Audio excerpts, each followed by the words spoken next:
Shane with DS Diving Service here at the Rudder Club. We are on the outside dock where I just ended up through bolting the cross bracing we attached a couple months back.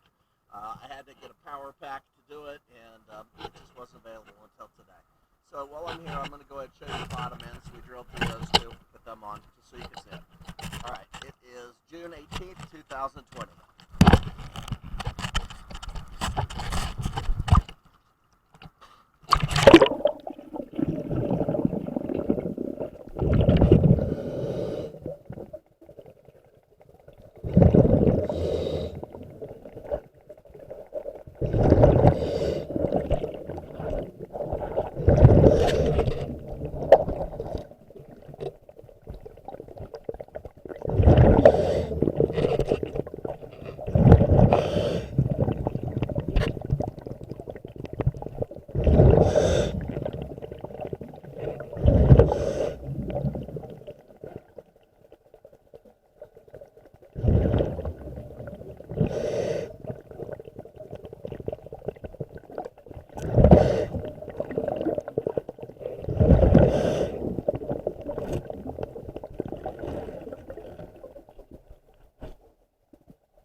Both bottoms.